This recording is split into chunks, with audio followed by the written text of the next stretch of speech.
everybody, and welcome again to the Odd Fellows Oddcast. This is episode number 18, and today we're going to be discussing the cave degree in California near Wairika, and we'll be going into some of the details about that and saying what it is and why it even exists and how it got started and all those things. So I want to introduce a few people. So I'm going to give each of you an opportunity to say a little bit about yourself and say something about why you're in Oddfellows, how you got started, and then like your lodge and where you're at, that sort of thing. And let's see if we can do this going from left to right. Brian, can you go ahead and start us off just real quick? Sure. Yeah, I'm Brian Reel. I'm a past Grand Instructor of the Grand Lodge of California, and I'm also a past Grand Patriarch of the Grand Encampment of California. I have been attending the cave degree with other peoples from members from Garcia Lodge 240 and our district up north here in Mendocino Lake counties for a number of years, and really have relied on it to some degree, pun intended, to get degree work done in our lodge. Gotcha. Thank you. Peter? Yeah, I'm Pete Sellers, and I've been involved with the Wairika Cave for many years as well, off and on, and I just especially enjoy supporting it. And joined the Odd Fellows about 35 years ago. My great grandfather was an Odd Fellow. My grandfather was an Odd Fellow. My grandmother was a Rebecca. My mother's still an Odd Fellow. And my son is an Odd Fellow. So it's quite a bit, plus cousins and everyone else. So just been active in this order, past Grand Master, past Grand Patriarch. I'm a Director Emeritus for the Grand Lodge of California. You name it, I did a little bit of everything, but I find history probably the most fascinating, and I enjoy helping other lodges, and I love the degree work. It's just fascinating for me. So this is just a great topic to be a part of. Yeah, and also you've written several books. I want to mention that because that's certainly something I wouldn't want to miss. How many books have you written on Odd Fellowship, by the way? I know it's Odd Fellows. There are 5 that are published. I finished up one of those was Don Smith and Frank Christie's book with dealing with the first 125 past Grand Masters of California, right. Updating that and kind of correcting it. But there's been 5 Oddfellow books, and I've just enjoyed writing many periodicals and other things like that, and sharing them with other organizations. Yeah, like I said, history is just fascinating. All right. Thank you. Michael, do you want to introduce yourself real quick? Yeah, I'm a member of French Gulch Lodge 75 up in Shasta County. I'm a general contractor. I've been in the lodge there for about 4 years, I believe. I just got elected as Noble Grand. Been performing as the lodge secretary for the last year and a half. Mm-hmm. And I'm the contractor that got the contract for the cave degree for the cave restoration project. Oh, nice. Yeah, I know Shasta is really close to Wairika in terms in California miles. That is, Yeah, about the cave from my house out here in Shasta County is about 2 to 2.5 hours, depending on traffic. Woo. Well, still on a map, it looks close. Yeah. Well, that's California. Yeah, exactly. All right. Thank you very much. Deborah? I've been a Rebecca since my grandmother told me to join in 1970. I'm currently Vice President of the Rebecca Assembly of California. And my father, Richard Browse, with a lot of support from my mother, Dorothy Browse, were instrumental in keeping the cave degree going between 1990 and 2018. All right. Well, very good. Now, Mason, you want to go ahead and introduce yourself real quick? Sure. Not a whole lot to say. I've been an Oddfellow only since 2019, so coming up on 5 years. I've worked on the float a couple times. I've served as Noble Grand in the San Jose Lodge, and I'm very interested in the live degrees. I think the live degrees are sort of what make us special. That we have something where we have that combined experience that we all get to share, and it unites us in a sense. So once we've all had that experience, but one of the things that makes it important to me, of course, is Deborah is my aunt, so Richard Browse was my grandfather, and the cave was something that obviously he was very passionate about, as she was just saying. Mhm. So with his recent passing, I've made the restoration of the cave degree a personal passion project, sort of a mission from God in a sense. But Okay.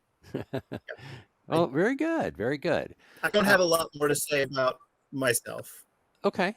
All right. Well, not a problem. I actually have been in Oddfellows only like 2 more years than you. So I started like in 2017. So, I know what it's like to kind of be kind of new and be surrounded by people with so many, years of experience. And, so anyways, thank you. And thank you all for being a part of this. And I just wanted to Thank point you for out, by telling the me way, that. sure. I just wanted to point out that the people who go to the cave degree, from what I understand, are people in Oregon, because the cave degree is physically held close to the Oregon border, not too close, but close enough that it's accessible. And I guess people from other jurisdictions come in as well, right? So Deborah, can I just start with you with the first? Let me back up a little bit. I want to talk about real quick the particular questions that we're going to cover. So we're going to talk about what is it? What is the cave degree? Why have a cave degree? Where is the cave degree? Who started it and who owns it now? When did it get started? And what condition it is in now, because it's not being held at the moment? And what's the future of the cave degree? And then we'll wrap at the end for anything that we didn't cover that sort of bubbled up during the conversation. And the background picture that I've got here, and this particular picture, whoops, here we go, is you can see the cave degree, but it's kind of obscured by the center part. But that's the inside of the mouth of the cave. And here's a view of Mount Shasta from the bleachers that are inside the cave. So, Deborah, do you want to start and tell us That a little bit then? Yes? that picture you were just showing, Yes? I'm the furthest to the right person. Oh, yeah, That was that when is I you. got the Great. All right. So I'm going to put this slide on here. I know this is going to answer the questions, but you can speak to these bullet points. What is the cave degree? well, the Pythian. It's called the Pythian Cave, Ah. and it's on Pythian Cave Road, which is off Cram Gulch Road, which is off Old Highway 99. But it was developed by the Knights of Pythias for their ceremonies. They put in the platform and bleachers and the railings. And the Wairika Oddfellows used it since 1940. The goal is to have the degree conferred by moonlight, with the moon rising above Mount Shasta. Right. It's a challenge to get the timing of that to work right. In more recent years, they've gone for having the degree earlier, so that people aren't trying to get out of the cave in the dark. Mm-hmm. It was the cave, the 40-acre site, including the cave, was bought by Wairika Lodge in 1962 for $10. Mm-hmm. But the Pythians can still use it at least once a year. Nice. And I think there was a question about when is the last time that they used it. Does anybody know? 2018. 2018. Oh, okay. Great. So it's good that they're still The using it, but that was 2019 pre-COVID though. So who knows now, right? 2019 was canceled because of wildfire smoke. Ah. That was the bad wildfire year. And we just couldn't get air quality, usable. Hmm. And then 2020, of course, COVID. Mm-hmm. And I understand that now, as I was alluding to earlier, that the conditions for the cave physically, I guess the platform, the wood is not that good right now, right? So it's being replaced or repaired. It's being replaced. Okay. That's what Michael's involved in. Okay. We'll hear about that here shortly. All right, great. So Mason, I'm going to turn to you and I'm going to ask why you have a cave degree? I mean, we have, we hold degrees in our lodges. Why do it in a cave? So It's cool. yeah, it's fun, it's cool, and one thing you get with the cave that you don't get in your own little lodge is the chance to see people from around the jurisdiction, from outside the jurisdiction, coming together. It's the same reason why you might want to go to a Grand Lodge or a Sovereign Grand Lodge in that sense. You've got this convocation of many different oddfellows. And then because it is special, and it's only special because people care about it. If people didn't care about it, it wouldn't be special. But because it is special, you'll have teams who are performing the degrees very well. You should definitely ask Brian about that, since he has been the conductor for so many of those conferral ceremonies. It's done very well. It's done with all the props. It's done the way I think that it was meant to be performed when the degrees were written and being revised and developed by our forebears. Mm-hmm. So it harkens back to that tradition. And as for the second degree itself, because your question is why the cave degrees, the second degree, as I understand it, is intended to be performed outdoors. Now, within a lodge, that's difficult to do. So this is a chance to do the degree as it was meant. So I don't think I'm revealing too much to say that there are points where the conductor is actually pointing off into the distance and saying, see those trees, see that mountain, see that sea. Well, when you're at the cave, you can actually point and see those things. Mm-hmm. So it brings it to life in a way that having a painted scene, as a lot of these lodges do, doesn't really. But having the cave is a way to do the degrees in a manner that is more memorable and meaningful to the candidates ultimately. Mm-hmm. And ultimately, as much as all the other portions of it matter, bringing people together, it is in the end about the candidates. And I don't think you can give them a truly greater experience. I don't want to say that doing it in a lodge is bad, because I love doing the degrees in lodges too. Mm-hmm. Sure. But I don't think you can get better than the cave. Well, yeah, I completely understand what you mean. In our lodge, we have one of those old paintings that is inspired from the second degree, and kind of shows nature and the story that gets told during the degree. So yeah, I can understand. It's like it kind of brings it to life. Brings that scene to life. So I completely get that. Now, Right. tell me about how the full moon fits in with this. Well, The moon is over Mount Shasta from the point of view of the cave. Right. Okay. So at the full moon, you're getting the most light possible. There's no electricity there. There's no other lighting. So that helps, huh? Also too, if there's any truth to what our own books within the order say about some of this stuff being performed essentially by Roman soldiers that were in the field, the full moon would have been the time to do it. Like when, and if you see any lithography depicting the same from the 1800s, it'll show, the moon in the background, them next to a campfire, conducting some initiate through a degree. Mm-hmm.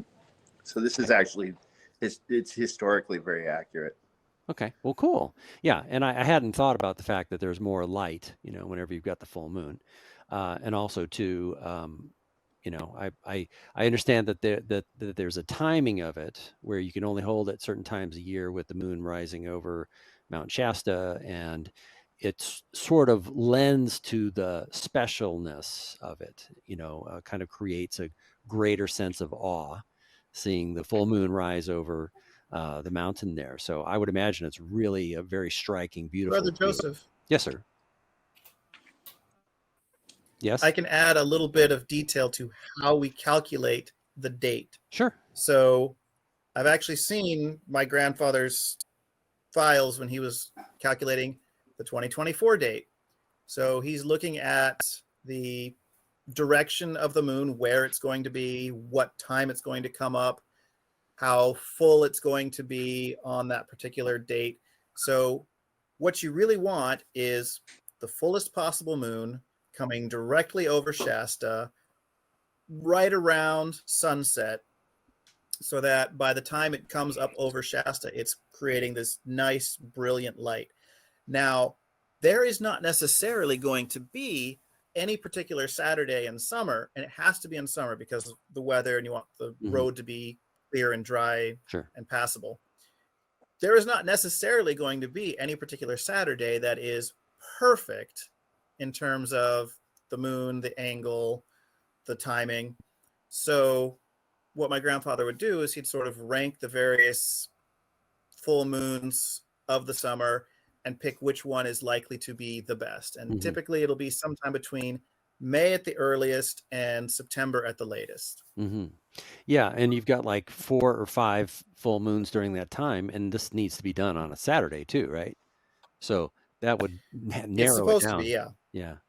Okay. It's all right. significant. If you could just say any day of the week is fine, just give me the best one and not worry about the weekend schedule, then you could pretty much guarantee 1 or 2 perfect moons every summer.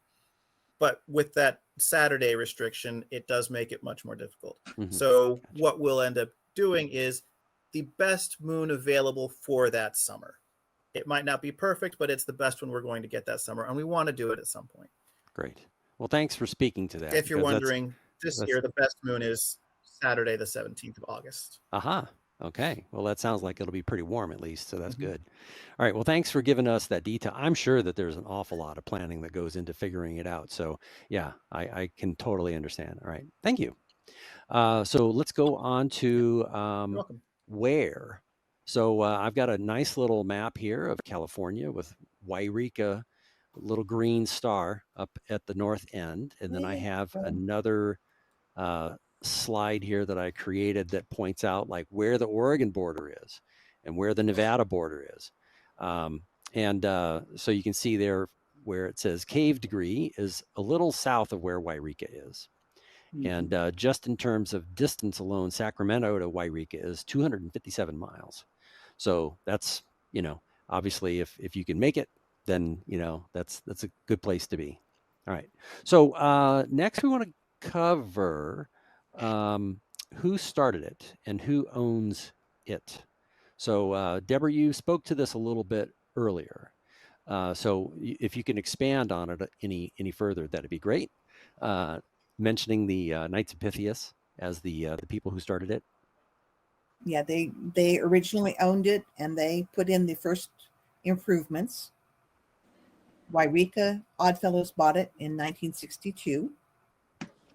And actually, the local Masons occasionally use it, and they actually built the second set of bleachers in it. So are they co-owners now? Or because I know that No. like there is a Volcano Lodge is co-owned with the Oddfellows. So so it's that they don't own any, but they use it though? They use it occasionally. And the Pythians retain a right to use it at least once a year. Gotcha. Okay. Well, cool. So it's okay. So it's currently owned by Wairika Lodge, right? No. Okay. No? It's owned by Grand Lodge of California. Okay. So Grand Lodge owns That's right. quit claimed late last year Ah, to the Grand Lodge. okay. All right. Good to know. All right. So I wanted to mention a little bit about when it was that it got started.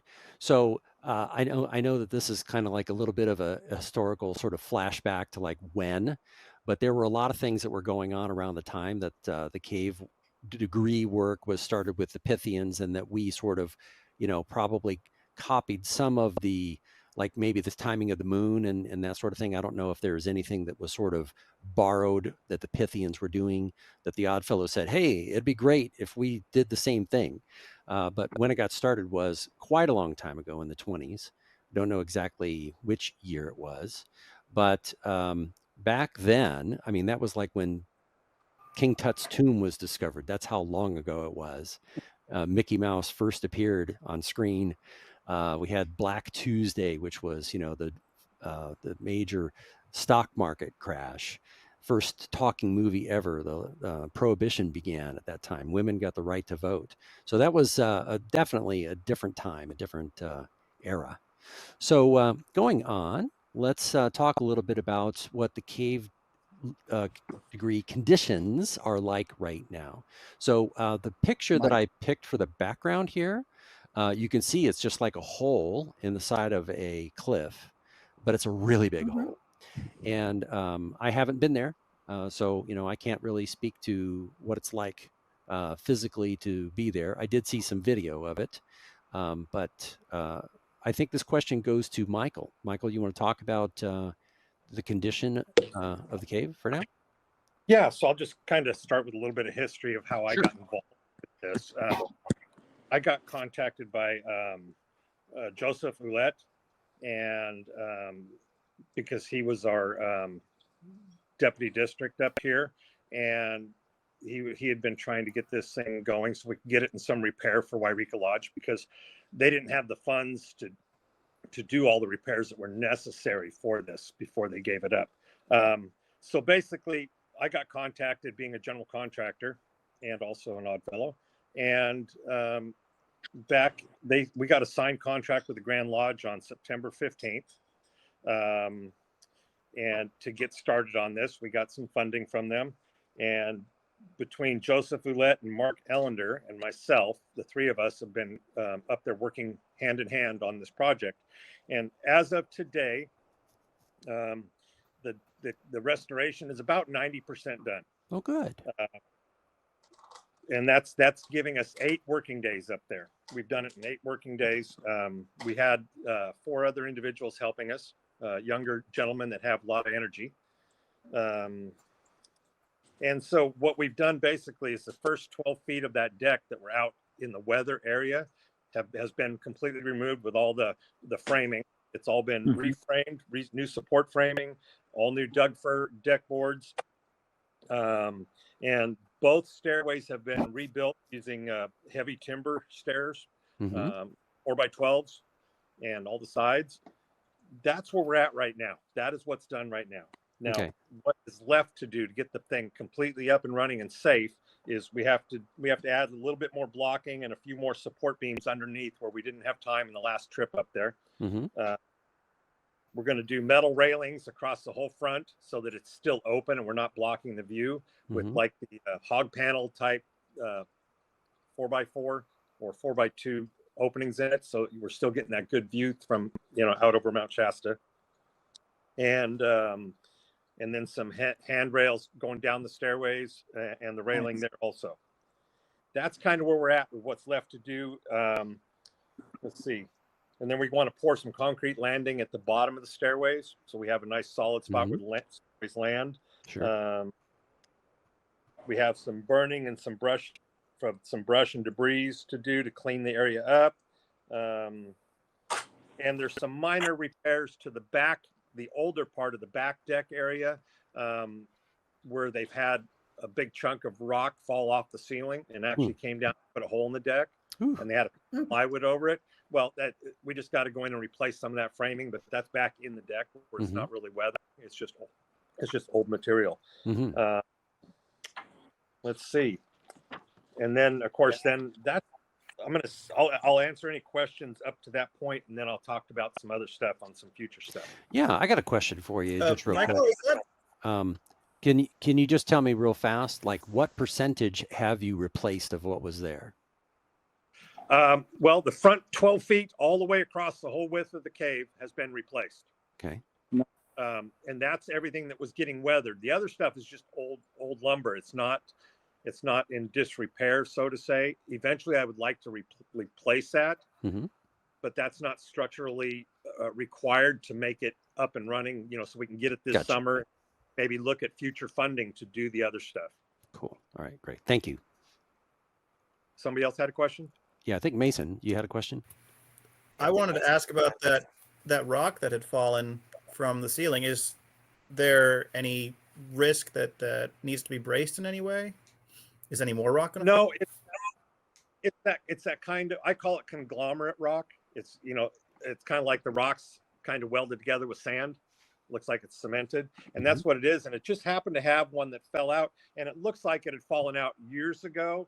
I was not there prior to this, but they actually had put a piece of plywood over that hole. Oh. So maybe somebody that back in 2018, I'm assuming it might have been down then. I don't know. It's been there for a while. And so I don't see a lot falling other than just little pebbles. That's what I've seen that's down on the deck. And that's just pretty much a normal deal with this kind of a deck. The only way you could support that would be to go in and you'd have to basically you'd have to support the whole cave structure. And that would be financially probably way out of anybody's realm. Right. Yeah. Okay. You wanted to add some more before we go on to the next question? Yeah. Well, the other thing I was going to just talk about is there's going to be some road work to do. The road's in pretty good shape, but we do have some water where it runs down the side of the road. I think just a little box scraper on a tractor would probably fix that road, and then just the brushing of the road, because the brush is kind of encroaching on the roadway. And I was hoping to go up and do some of that, and I think Wairika Lodge is taking on some of that also as their portion of it. But the biggest thing is the future maintenance that we'll need to look forward in the future, such as sealing the deck once all that wood dries up and get all the moisture out of it.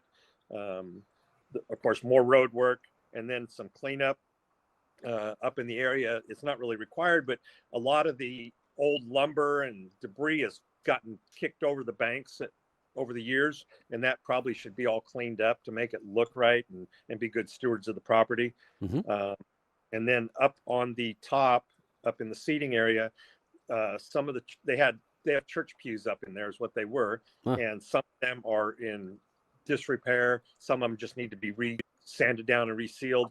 And it wouldn't hurt to try to acquire a couple others if we could get some from some church that was closing or something. They just need to get rid of them because some of them are kind of broke down just because of some vandalism that's happened over the years, that type of thing. But that's pretty. Yeah. Okay.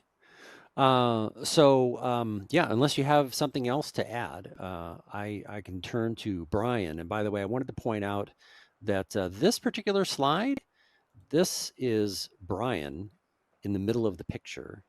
So he's one of the people performing the degree work itself. You guys said that he was the conductor, right? So he's got a major role in there. So the next question goes to you, Brian.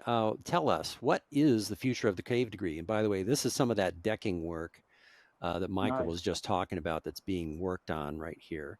So yeah, Brian, you want to speak to the future of the cave degree? Well, yeah, I think that the future of the cave degree, and the reason why all of this is even happening as far as the refurbishment and stuff, is that it's been a critical part of Northern California Odd Fellowship for decades now. And what I mean by that is around the 40s and 50s, it became less and less common for every district to be able to do all the degrees in a really beautiful manner filled with pageantry. And so more and more, the people that were left, they eventually formed, I believe, a state degree team. When I first joined in 2001, they talked about how they had just sold a trailer that they used to have that they would take from area to area which may or may not have needed to be used in Wairika, as they've had so much stuff there for so many years. They've got great regalia. Mm-hmm. But the future of it is probably to continue being exactly what it is. And that's kind of like an interesting, I'm not going to say spiritual, but it certainly is ritualistically. It reaches back millennia.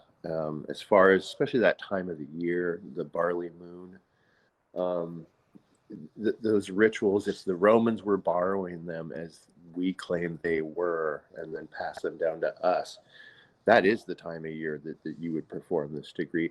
And above and beyond that, for California, you did mention how kind of like out of the way Wairika was, and that is incredibly important to the reason why ritualistically, again, it is such a meaningful way to receive the second degree. And that is because we all become travelers. The only people there that are not are the few people left that keep Wairika Lodge together. Mm-hmm.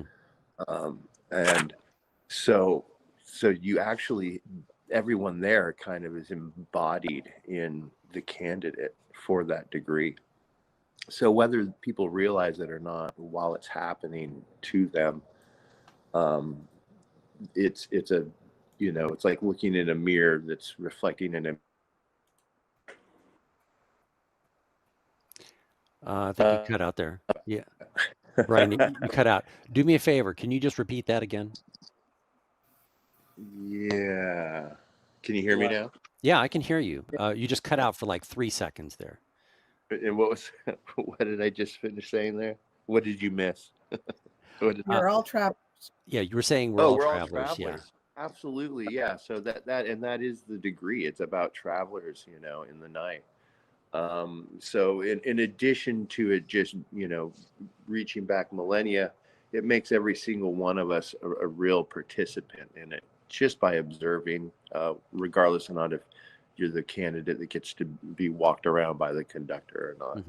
Mm-hmm. And it makes it real. It's I think what you missed was, it's like looking into, you know, two mirrors at the same time, or putting your video camera in front of the television, kind of thing, where you become part of the ritual. The ritual becomes alive, and in a way that we're meant to mimic for Lodge, you know, and doing it behind closed doors. And also, too, you mentioned Ohio. I know Tennessee, I believe, has a cave degree, and there are cave degrees that none of us actually know to mention, as well as the fact, which is part of at least a verbal history that I was given about the Pythians in Wairika, was that, and this would ring true for any lodge, and that is that the lodges are oftentimes formed before they have a building.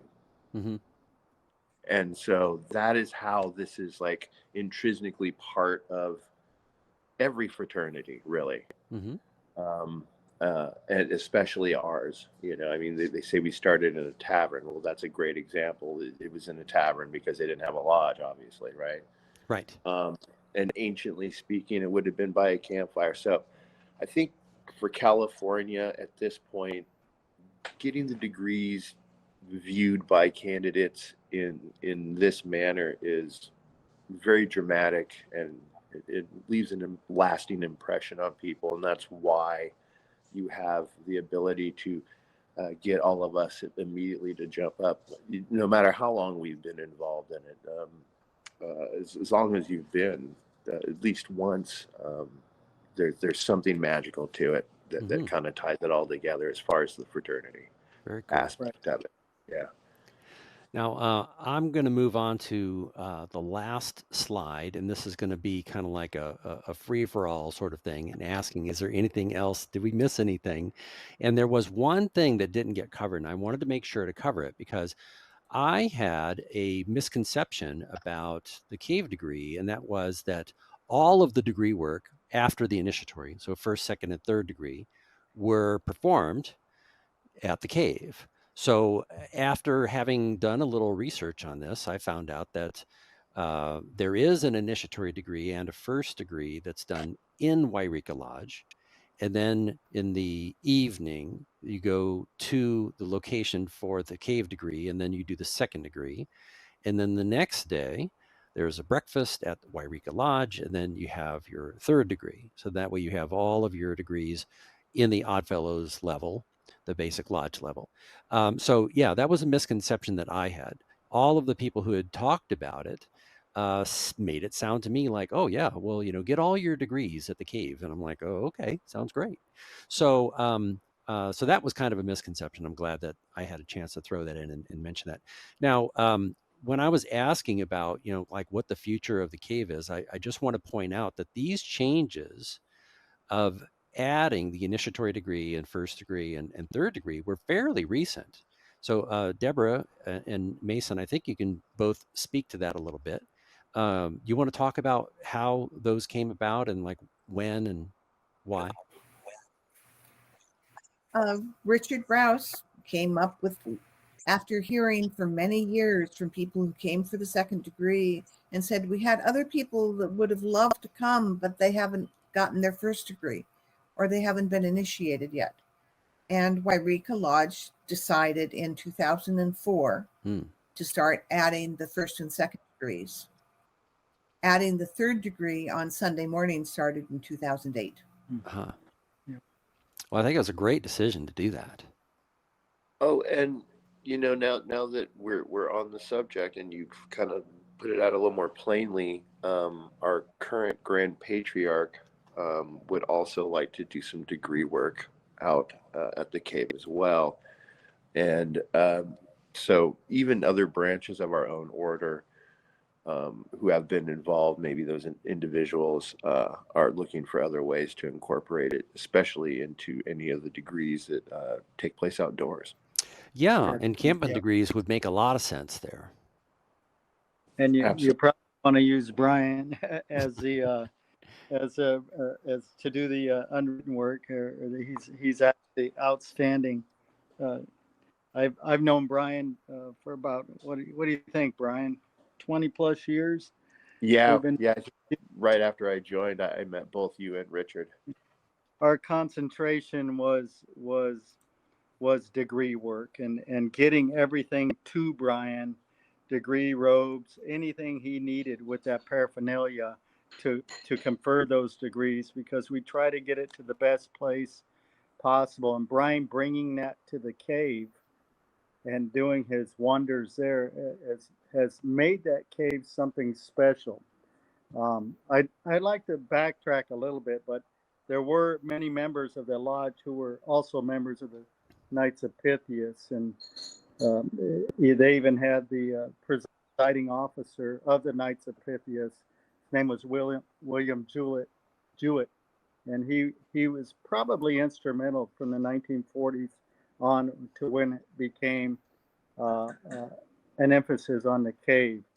So there is something there historically, but I also have to give Dick, Deborah's father and Mason's grandfather, a lot of credit, because what he did, he answered all these questions. He actually put together a brief, I think it was a 2-page history of the cave. And those used to be made available when you traveled to the Wairika Lodge. They were put out during the meals, the dinner, which is on this Saturday, and they were available to all the members to read this history. And Dick deserved a lot of credit because there wasn't a history put together before his involvement.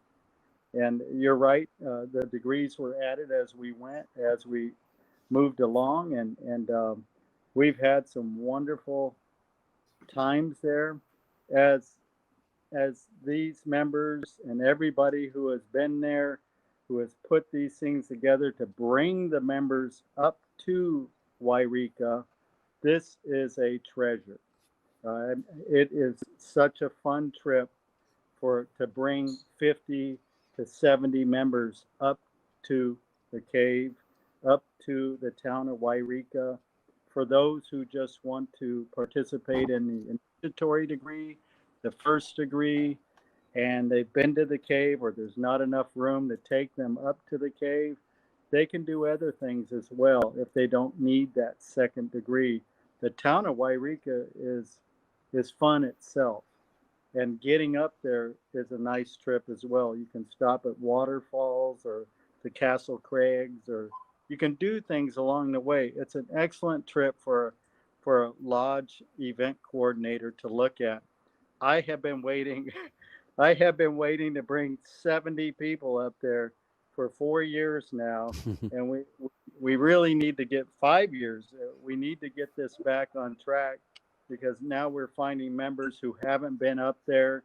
They need to discover this, and they need to discover Brian's skills at conferring degrees. I got to tell you, he's amazing, and it's going to be very exciting to be back on track. And I'm getting calls. If you know Casey Carr or the members from Oregon, they're Right. always calling. When's the cave degree going to happen? Well, hopefully this year, hopefully. So hopefully I'm sure it's going to happen this year, and I'm glad we have the lodges. One thing we didn't talk about was the lodges have stepped up, and they're going to continue to step up to financially get this off the ground and get it going again. And if we need more money, let's put it out there again. We don't want to stop this progress at all. And this is why we started the Grand Lodge wanted to start it. We're enthused. Everybody's enthused. And well, that's really all I wanted to add to this. Thanks. Yeah, I was going to mention that there is an ongoing effort to continue to raise funds. Now, my assumption is that, we haven't quite reached the goal yet. Does anybody know how much further it is to get to that goal? Well, I do call Rod, who's the quote unquote chairman of the committee. He's the chairman of everything, but right. You call Rod when you want to know. I discovered he was a chairman, so I asked him, and I also spoke with Joseph from Placerville, and I heard his name mentioned a little earlier, and I always try to find. I even ask Mason now and then, what do you know about it? Where are we financially? I try to speak with everybody, because I can keep hitting the lodges up here, which they're enthused to give.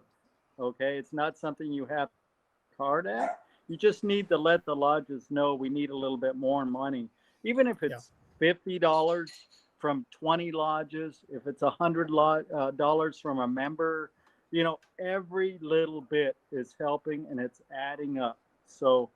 Okay, we really need to look at that as soon as this session here is done. We need to speak where we're ahead financially, keeping up with the construction. Well, good. So we're good there. We started before we had all the funding, because we're confident we're going to end up with the funding needed. Right. Now, I got that sheet that you were mentioning, I think. And it talks about a lot of the facts about the cave degree. And it does mention that there are a few other improvements that over time that, people would like to see certain things happen. So like, for example, possible camping or RV spaces, a water well, restrooms, electricity. So those are things that are currently missing from there. And it'd be great to have them, I would imagine. Even after the construction is done, there is still room for improvement. So this is January. Yes, I was just going to say, this is January of 2024 that we're doing this right now. So, who knows exactly where we are in terms of fundraising, but if you want to have your lodge contribute, just go right ahead and contact Grand Lodge, and they'll tell you how. All right. I can give a little bit more information too. Please. So right now, the request from Grand Lodge is for all of the donations to go through them. So if you make a check out to Grand Lodge, and then in the memo field write Cave Fund, Ron Mills will put it right into that fund. We're keeping track of what donations are coming in. And one of the things that we're doing to encourage donations is sponsorship of individual planks. So that picture that you showed earlier with the decking that was being built, That is, yeah, thank you. So there are about 120 of those 12-foot planks in all. And we're going to let people sponsor, or lodges sponsor, an individual plank by putting a 3-inch aluminum plate on one end with their message. The message can be 1 or 2 lines and up to 30 characters per line. Mhm. Peter Sellers has already purchased one of those, so thank you, Peter. You're But welcome. the reason for doing it that way is these aluminum plates won't rust the way that steel would, for instance, and they should still be visible and legible for generations. And as Oddfellows, we think generationally. So we want 5, 6, 7 generations from now. I'm a 6th generation Oddfellow myself, so I think about this. We want them to be able to come and see that this was important to us. We cared about this very much. The type of wood they're using, and Michael, please step in. I believe it's a pressure treated pine, but I'm told that it should last for certainly decades, but probably centuries into the future. This is being rebuilt at a level that I believe exceeds the original construction. Michael, that's correct? Yeah, all those beams you see there are all pressure treated. We don't have anything underneath the decking that would rot in any short-term forecast. The top deck is the because it's a structural lumber as opposed to like redwood that really isn't, and it's a considerable amount cheaper. But the other wood that was up, with the exception of stuff right out at the edge, and just because it hadn't been sealed or anything, was actually all the other wood was really good up there. So it lasts a long time. I don't know when they put that last 12 feet on the front of that, but that had to have been 30 or 40 years ago, I would guess. Right. So Michael, you would agree that just as many of us go looking through Oddfellow cemeteries to find our ancestors from 100, 200 years ago, 100 or 200 years from now, people will come and see our names and see this was something that my ancestor cared deeply about. So if that is something that you would want to do, the planks are $250 to sponsor. The stairs, which there are fewer of, there's only 14 stairs on either side, so 28 stairs in all. There is a main staircase that is, I want to say, 5 feet wide, and then a secondary staircase that's 3 feet wide. So we will have 2 egress points to conform with fire safety regulations. The larger stairs are $3,000 each to sponsor, and the smaller ones are $1,500 each to sponsor. So if you want to go a little extra and say this is something that is very important to us, for instance, the Mountain View Lodge that both Deborah and I belong to, they have sponsored one of the main one of the main steps. Mm-hmm.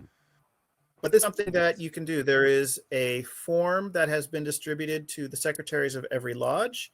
Hopefully they have shared it in the lodge.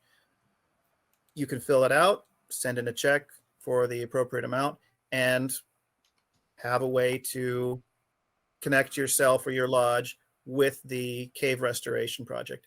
If we sell all of the planks and all of the stairs, we will not only fully fund Michael's contract, which we are still raising money for, but we will also have an additional reserve fund for those additional improvements and future maintenance that will need to be handled in the years to come. So I do hope that your listeners will consider becoming sponsors. Yeah, I know that our lodge contributed. Yeah, go ahead. You know, you mentioned something about you know, we're talking about the future of the cave. You already mentioned that the other degrees are conducted, but they're conducted at the hall. Right. And, you know, we never know, and I'm not saying that there's anything, there's any reason to worry about this, but one of Richard Browse's things was he became a member of Wairika in order to support them and keep them with active membership at a higher level. And that will need to continue. And I just want to say, even if that doesn't, if for any reason, something happens in Wairika, that hall is actually an important part of the cave because it operates as like the home base while we're there. So I think even beyond, like, it would be great if we could just keep fundraising, period, from here on out. I know that there's always been some small amount of fundraising, like the becoming a membership, the membership fee for joining the cave degree when you go up there. But something like that, maybe if we, raise the amount or could just continue to fundraise in general, because it's not just this property that's necessary currently, because there's just not the facilities at the cave to be able to do this function there without the lodge property. Yeah, one of the notes on here says that Grand Lodge authorized a cave associate membership at Wairika. And I don't know what the dollar amount is for that, but it does say that $5 of those cave associate degree funds go to the cave fund. How much is it Yeah. for the associate? It's Joe- $5. Joe- $5. Oh, that's Yeah, $5. Okay.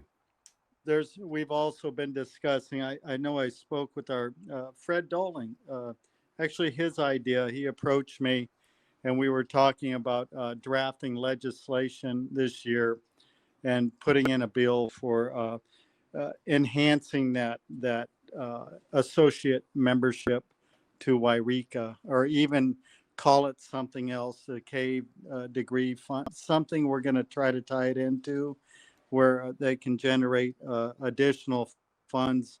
But we need to really update that, let our code section on that, and try to find something. There's something that we can give, some type of benefit for belonging as well. The bottom line is to gain support and keep that enthusiasm. But I would expect some legislation to be presented this year. That's awesome. Yeah. All right. Well, I'm just going to give everybody an opportunity to say something in closing if you would like. You don't have to, but please feel free to jump in. We'll go from left to right. Brian, anything you want to say before we wrap up? Yeah, if anyone listening has not attended the cave ceremony, and this is your year to do it, apparently, it looks like we're going to be able to pull it off, and you will become a part of a true pilgrimage of Odd Fellowship in the state of California. Wonderful. Peter, you're up. Yeah, just reemphasize again, the key word is enthusiasm, and I'm looking forward to bringing candidates up there again, and also looking forward to seeing Brian and others at their best, and just having a lot of fun in Wairika. Well, great. Michael, you're up. Yeah, I just want to say that it's been a privilege and it's deep in my heart, this project on this cave, and I've taken it very personal. And I thank everybody for the opportunity and the trust in me to get this done, and for the two guys that have been helping me, both Joseph and Mark. And I'm looking forward to the first degree to see it up there, because I've never got to see one. All right. Fantastic. Deborah? I'm looking forward to having the cave back in operation. I don't think my mother will come. It's a long way from the meadows of Napa. Okay.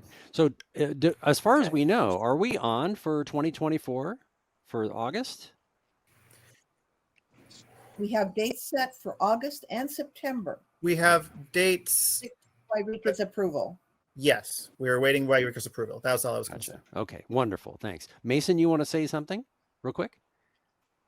Yeah, I want to thank you for having this podcast. I'm encouraged by how much the cave is inspiring to people. So the more people who know about it, I think the better. And the people who already have done it, they have been our greatest source of energy and fundraising so far. anytime you start talking about it in a group of odd fellows, someone says, "Oh yeah, I was there. It was great."